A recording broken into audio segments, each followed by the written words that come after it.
Hello, everyone. Welcome to FC Church Online. So glad you're here. My name is Rich Pankos. I'm the Connections Pastor. We are concluding our series called Friendology. I hope you've been enjoying it so far. I imagine you're thinking, what else can possibly be said? I think there's plenty. I think it's so clear that friendships are so important.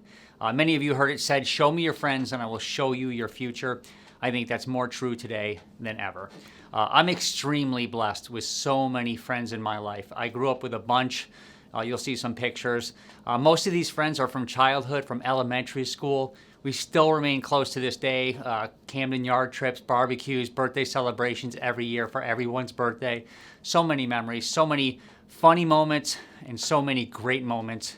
And honestly, since coming here to FC, to Fellowship Church, I've been blessed to have added so many more. Now, it sounds like I'm bragging, but it's certainly not the case. I'm just so thankful for each of them in my life, and I'm very aware how fortunate I am.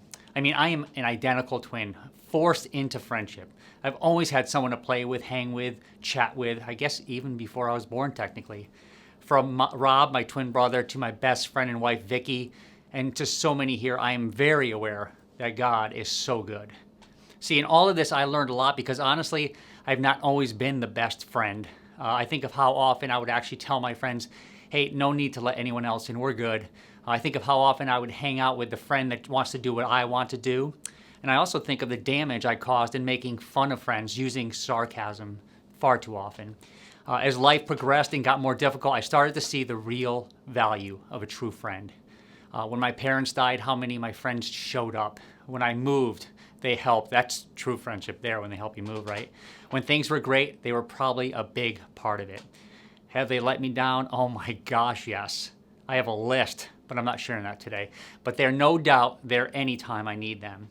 And I want that for all of you today. But like every Sunday here, it starts with you. I state often, if you're listening to this message and think it's for your spouse or a family member or even a friend, there's a lot of work to do.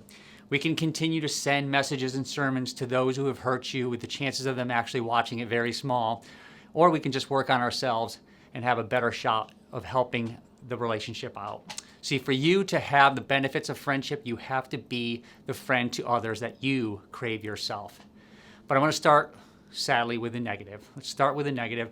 Let's start by avoiding the wrong friends before exploring what a true friend looks like.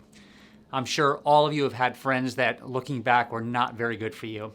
But here's a quick list of friendships to avoid. And I'm going to fly through these because, like Proverbs 13:20 says, walk with the wise and become wise, associate with fools and get in trouble.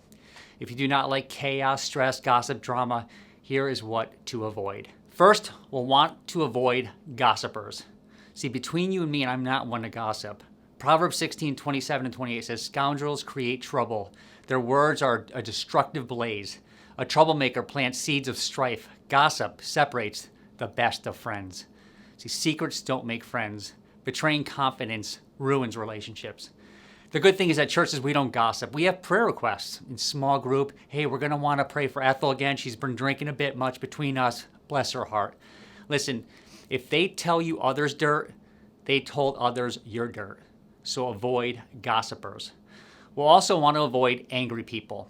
Proverbs 22:24 says, do not make friends with a hot-tempered person. Do not associate with one easily angered. See, bad moods are contagious. One who is always offended can turn you into one who is always offended.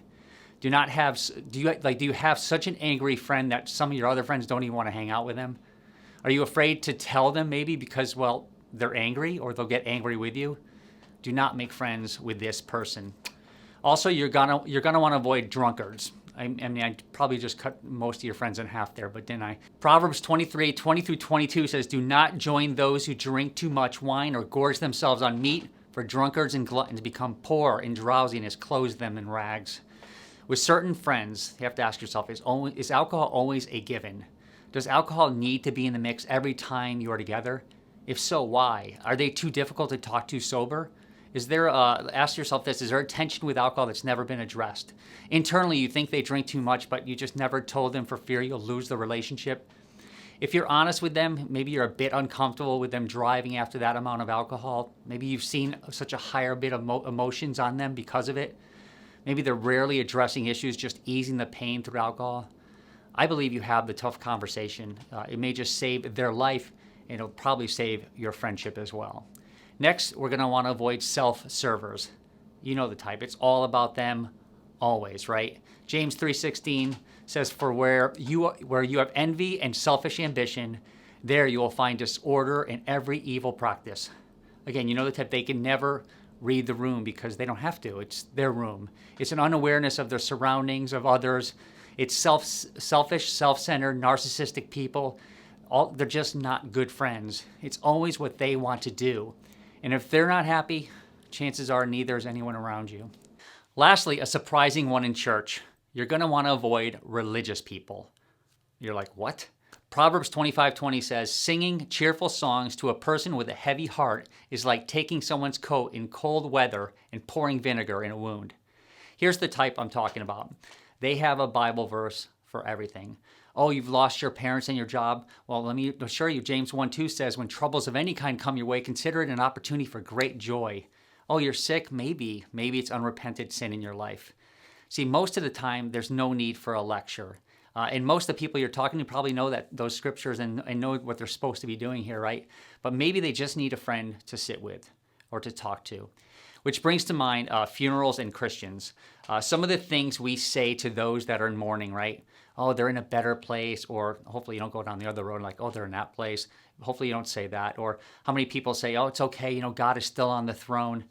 I heard this somewhere. A guy with a friend at a funeral, he's with a friend at a funeral, and he whispers, I never know what to say at these. So his friend responds, just say, "I'm sorry for your loss," and move on.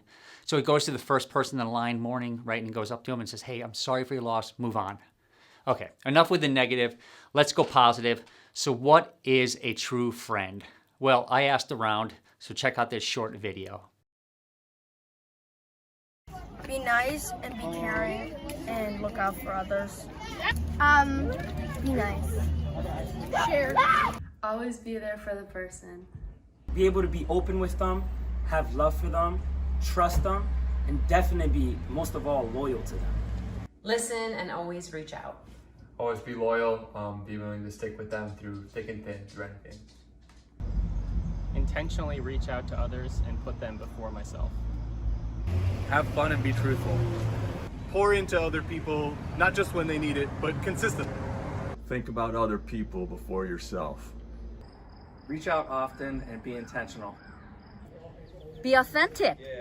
Encourage. Always be there for each other. Love through everything. Love selflessly. Be supportive. I love their responses, but I'm a one-upper, so here's what I think. I think to be a good friend, we have to make them better. Make the friends around us better. Well, how do we do that? Well, I think it's by honestly and lovingly correcting them and allowing them to do the same to you. Proverbs 27:17 is iron sharpens iron, so one person sharpens another. See, a godly friend will sharpen you, and you will sharpen them. And it's so difficult, right? But I like the analogy of sandpaper. I think the more we listen to godly friends, it's like they're smoothing us out and making us more beautiful and honestly more approachable. We teach this in marriage too, right? When a friend or a spouse is doing something to damage the relationship and you do not feel like going down that road, arguing endlessly or making them mad, you only delay the anger and most likely make it far worse in the end. See, piling up hurts under a rug never works. One day, you'll both trip. I had a friend of mine that would never get back to me. I would text him, call him, and just wait and nothing. And I was fired up, but I didn't say anything. And guess what? I became even more mad. Longer delay, more rage. Then one day, after advice from another friend, I decided to talk to him openly about it. His response? No excuses, a sincere apology, and a far shorter response time always. In fact, as I complained to the other friend about this guy, which is, by the way, gossip, my friend asked me, well, why are you reaching out to him? Does your text require a response, or are you just trying to show love to him? Checkmate. Proverbs 27:6 says, wounds from a sincere friend are better than many kisses from an enemy, which sounds obvious. Nobody wants kisses from an enemy. But godly friends are not afraid to lovingly and appropriately speak the truth to one another. In fact, they long to hear the truth from each other. They recognize that everyone has blind spots, and they rejoice that God has given them another set of spiritual eyes to help guide, guard, and protect them. Beyond that, godly friends rejoice in the truth, and they discover truth together. They talk about that truth. I have a great friend, Brian, here who comes to this church that speaks truth in my life with honestly with such love. And he challenges me lovingly, and he truly listens as well. As much as I learn from him, he also listens and is teachable himself. It's this beautiful back and forth that I'm so grateful for. See, too many friends are afraid to challenge each other.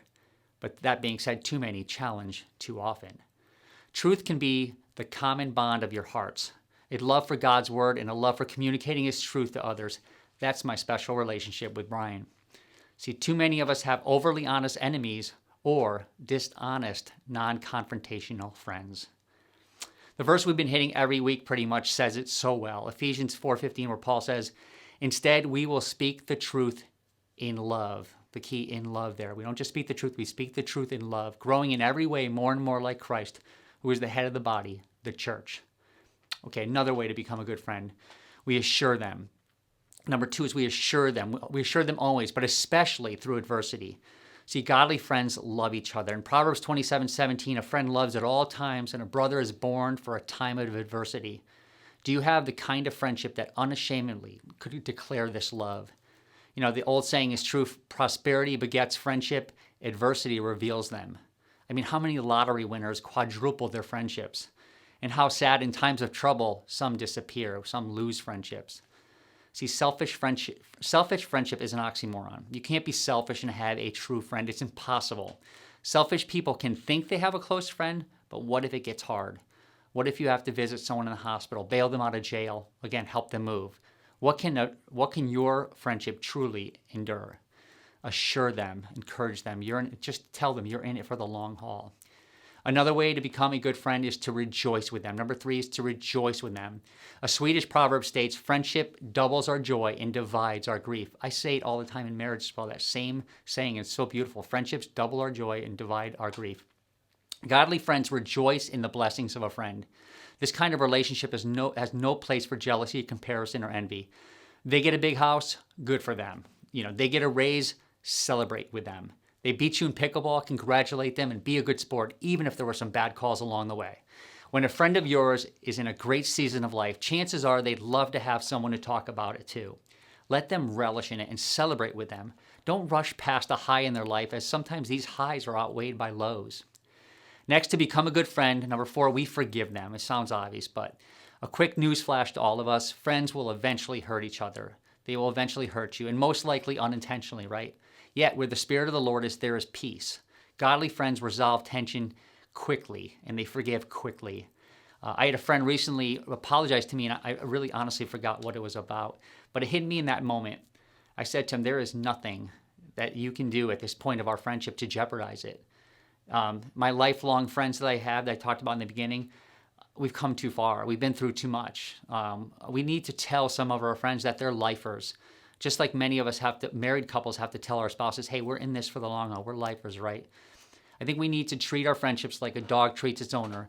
Those of you here with dogs know exactly what I'm saying. There's nothing you can do to lose that love that dog gives you. No matter how short I am with my dog's name is Tate.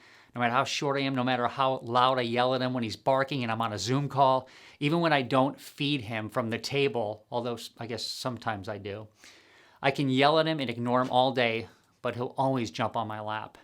So as a friend, continue to jump on their lap. Don't jump on their lap, but tell them and act as though they are a lifer. See, in a cancel culture today, right, we do best by telling them they're not cancelable. Like a gym membership. If anybody has a gym membership, you know how hard they are to cancel. Tell them you're like a gym membership to me. I couldn't cancel you if I tried. See, trust in most of our lives has been broken quite a bit, so trusting anyone can feel very uncomfortable. But think about this. What's the alternative? Whether you trust someone or don't trust someone, neither cause or provoke loyalty. A broken promise was not instigated by trusting them or not trusting them.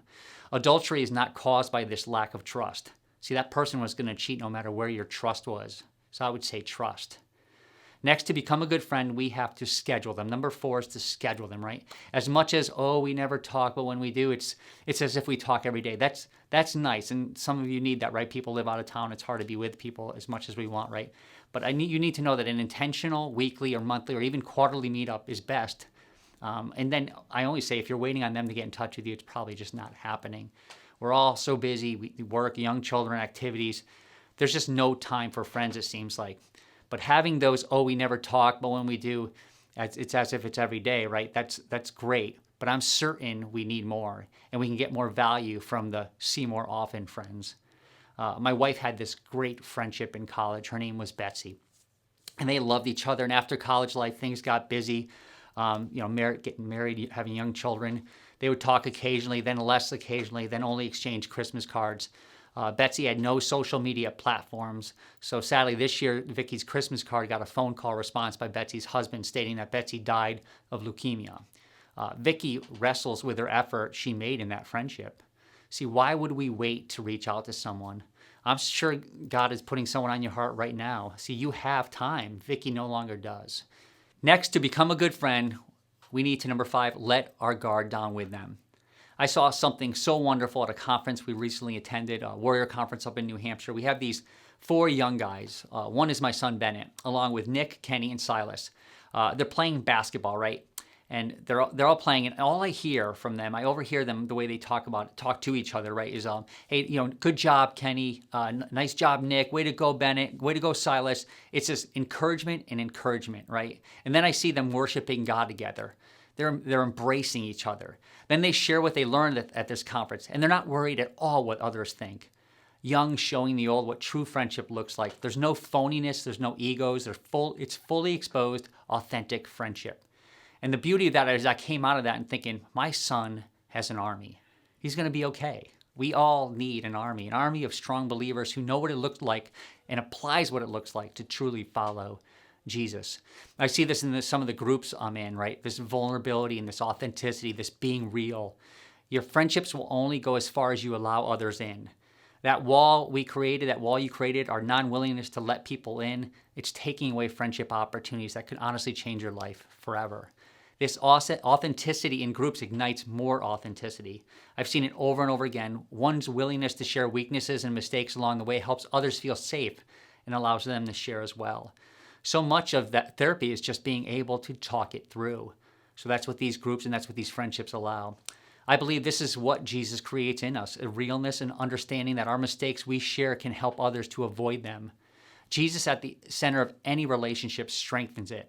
I have so many dear friends here at this church that Jesus is literally the only thing we have in common, and it really works. Which leads me to my favorite and most important way to become a good friend, Jesus. Number 6 is to follow Jesus for them, okay? They will reap the benefits of you following Jesus. If Jesus is your example for living life, those around you are truly blessed. When Jesus is first in your heart, everyone around you will feel as though they're first. I say that in the marriage groups as well. Your spouse feels first when God is first. Now, Jesus knew how to be a friend. His grace for others, his grace for sinners, his grace for his disciples, especially his grace for Peter, right? I think of countless examples of Peter failing and failing Jesus. And then when you remember these stories, put yourself in Jesus' shoes and tell me if your friendship remains, right? Examples, Peter fails to stand by Jesus' side and falls asleep in the Garden of Gethsemane along with the other disciples right before Jesus was killed, right? That's a huge moment where Jesus needed Peter. It's a huge disappointment. Along with the other disciples, he tries to keep the children and babies away.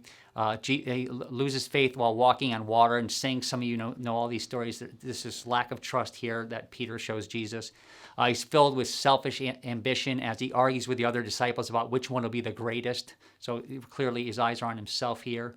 He actually says no to Jesus when Jesus was going to wash his feet. I think that's a pride issue. Cut off the ear of the soldier, much to Jesus' dismay, and famously denied Jesus 3 times. Everybody knows that one. He denied Jesus 3 times. Can you imagine a friend of yours overhearing you state, we're not friends, not just once, but 3 times, right?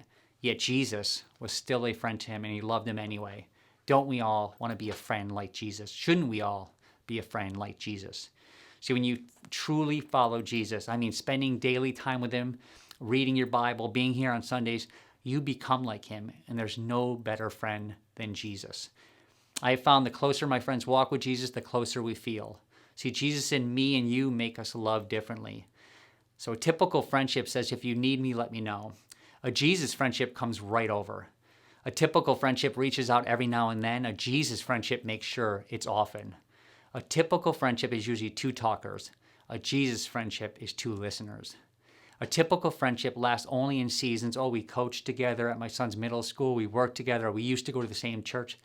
See, a Jesus friendship can do all those and even out of season or not even at the same church and can still do life together because that's Jesus' love. See, too many listening today have no one around them who truly loves Jesus. And they're trying to do it on their own, but we need only to go back to the first book of the Bible, Genesis, and know that God did not want any of us to even try it on our own. Maybe you're getting by right now without any close friends in your life because everything seems to be going well. Well, I got bad news for you. It doesn't always go that way. We will all go through something where a friend will be vital. I end this today with a story that I've shared before in small groups, but I hope it inspires you to go a bit further in your friendships. As many of you know, my wife Vicky was diagnosed with breast cancer last year, and she is good now, thank God. I'd love if you continue to pray for her. But it's right after the diagnosis where we had a couple here show us what a Jesus friendship looks like. We were in our what we call our Invest Couples group. It's a marriage group, right? And we're ending a group where a couple actually who leads with us now, Tyler and Bobby, were there. The group usually concludes with Vicky or I praying. So at this point, Bobby asked to pray. Hey, can I pray instead? So with tears in her eyes and ours, she goes to God on Vicky's behalf with this beautiful prayer. The next day, Tyler and Bobby reach out to us and tell us they're bringing over dinner and say they will immediately leave. They have young kids, so they're probably like, we don't want to bring our young kids over there and stress you guys out, and you guys already went through that. Well, we wouldn't have that. We made sure they stuck around with us because we needed some friendship time with them. It's then where they said something to us that I'll never forget. They asked us this question. They said, hey, how can we walk alongside you both in this season? See, they certainly didn't want to overstep, and they definitely didn't want to unintentionally neglect. They asked sincerely, and we were floored. We really were. We never felt so loved, so valued, so not alone. It was beautiful and inspired me to do the same someday. See, that's a Jesus way of doing things. That's what we're all created to do. See, do not follow the world's definition of friendship. Follow Jesus' example and watch what happens. Many of you know we're currently in a season of gatherings here at FC for the summer, right? We just had a marriage event. It was awesome. A lot of couples got together, got to know each other. Had a parents event. We have an upcoming men's, women's, young adult event. We even have a co-ed golf outing. I'm just going to ask you to join in on our website. Just get involved. See, you may get a friend you've truly needed, or you may become the friend someone else truly needed. I really hope you get involved. Let's pray. Father God, thank you so much for the gift of friendship. And thank you so much for giving us your son to show us what friendship truly looks like. Father, I pray for each person listening to this message today that this inspires them to get in touch with some people they haven't talked to in a while, or to go into some uncomfortable areas and get to know some people, whether it's getting involved in an event here at this church.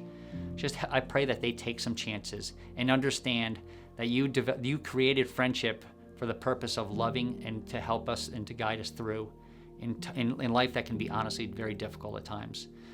So we thank you, we praise you. I'm praying for each person listening to this today. In Jesus'